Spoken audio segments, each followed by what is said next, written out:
Dito, Toyota Vios, ano to, dual BBTI, 2017, 2016 model, 2018, 2019, dual BBTI mga sir.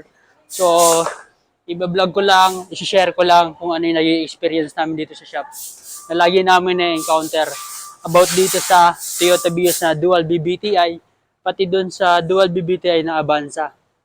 So, ngayon, i-share ko po sa inyo kung ano yung nagiging problema lagi nito. Most common problem talaga na pag dinadala sa amin dito.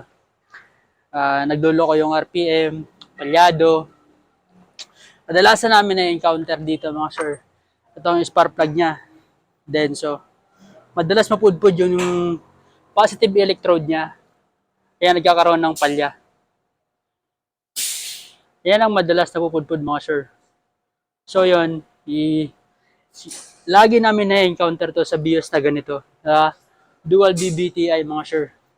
So yun, papakita ko lang sa inyo kung ang bilis masira ng spark plug niya. Ang mahal pa naman ito, iridium, yung spark plug niya. So ngayon, dinala niya to ng customer dito, palyado na naman.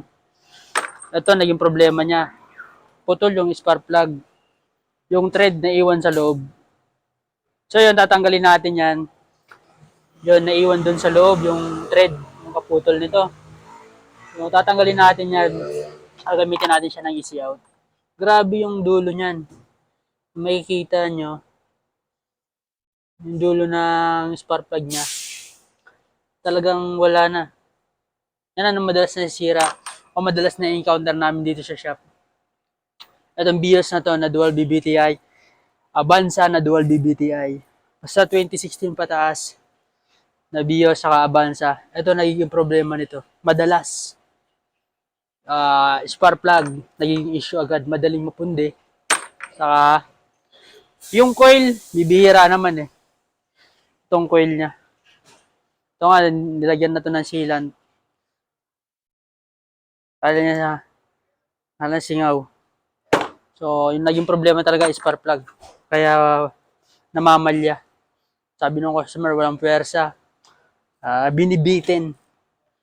Pag nagminor daw siya, kala mo nakapreno na, hindi naman daw siya nagpreno. So, yun. After ko ma-check, yung spark plug niya, positive. Palitin lahat. So, yun yung mga sir.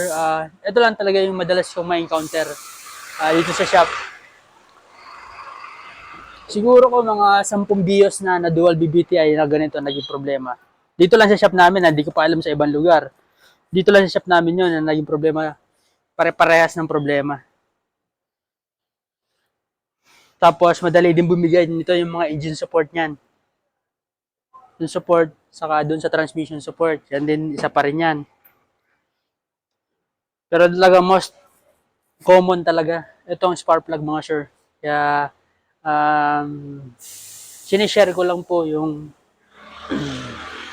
na-encounter ko dito sa shop para malaman nyo rin po o magka-idea po kayo lalo sa mga Toyota Vios owner. Lalo yung mga nag-grab na Vios na naka-dual BBTI engine. Yun mga sir.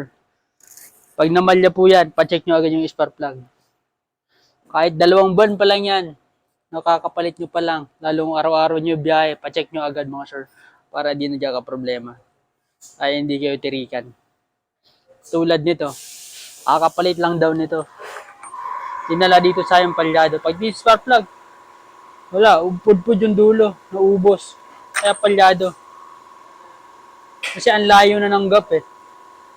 Kumbaga yung spark niya, napakalayo na. Kaya mataas na sa konsumo ng gasolina, wala pang hatak.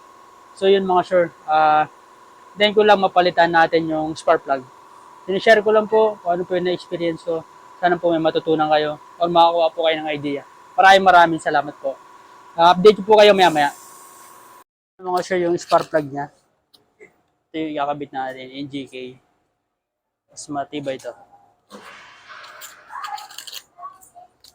So ito, tatanggalin ko muna yung thread na naiwan dito. Ito naiwan kasi. Yung ganito niya, yung thread. Tatanggalin ko muna dun sa loob dito. Naiwan. Tatanggalin ko muna mga sir.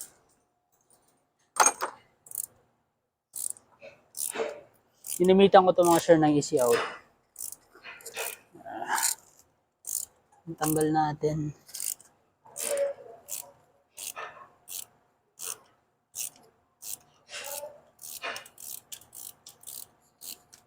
Ginawa ko na lang paraan, dugtong-dugtong na lang.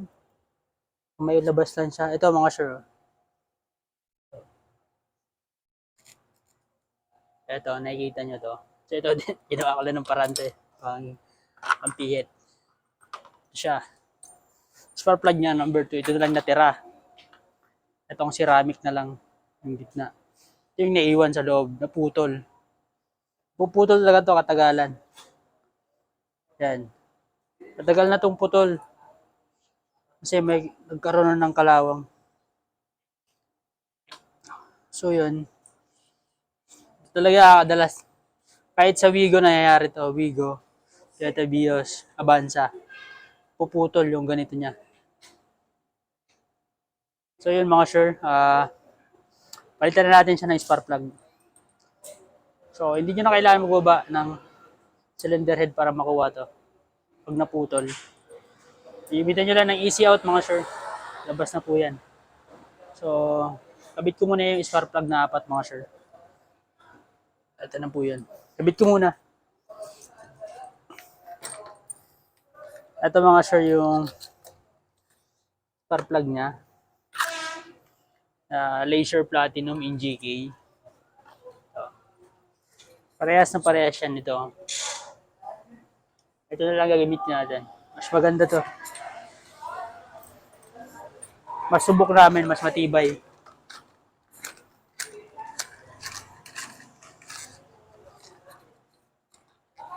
Yung NGK na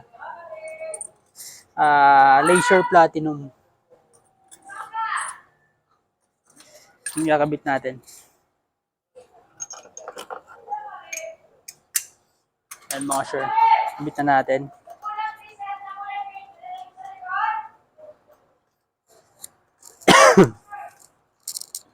Ito talaga madalas dito mga sure. Yung spark plug. Madalas masira. Lalo na kung yung unit nyo pang grab. Madali po masira.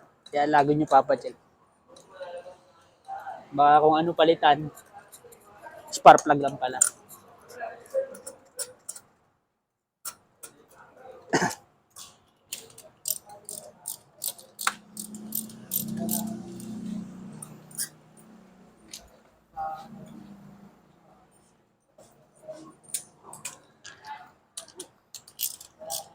Yan.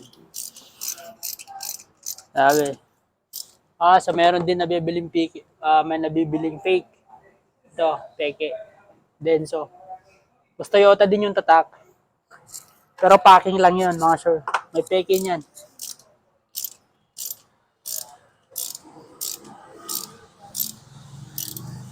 May na-encounter pa ako niyan. Isang buwan pa lang nung pinalitan yung spark plug niya.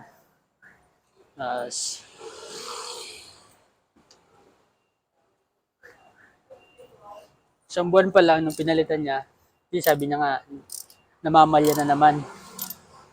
Tinanong ko siya, sir, kailan lang po ba kayo nagpalit ng spark plug? Isang buwan pa lang. Kaya hindi siya naniniwala na spark plug problema. So ngayon,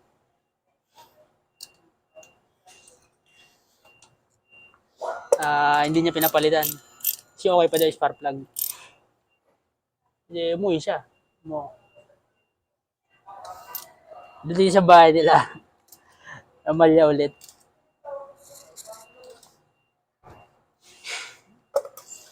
Pinalitan namin yung spark plug.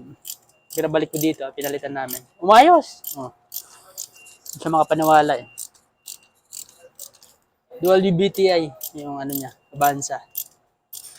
Parehas din na spark plug yun ng BIOS na dual BBTI.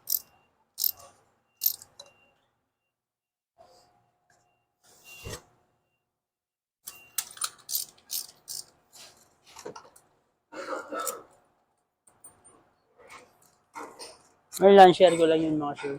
Ayan. Pinabalitan natin to, good na to. Papaanda rin ko mamaya. Ay, ako sa inyo.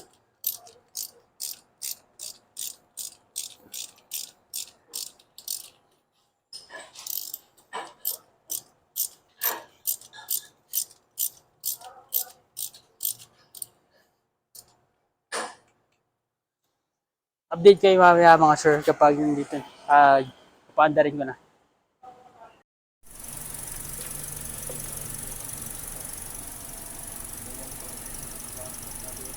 Siyempre sir, pagka-install, maayos yan. Dahil dito umiilit yung langit. Dapat yan, mataas yung RPM nyo para mapa-maintain yung normal temperature ng engine. I-adjust mo rin yung RPM. Hindi na siya kailangan. Normal na po yan. Pag nakuha na yung problema, babalik ka po sa dati yan. Kasi po yung RPM po nito, electronic. Kaya pati Hindi, power steering motor pala yun. opo. Yung sa Kaya ang kanabela. fluid lang, yung brake lang. Oo, Yung wiper. Yung pinaka-coolant niya, meron pa naman yun. ito po. Kulang siya. Parang wala. Tingnan natin.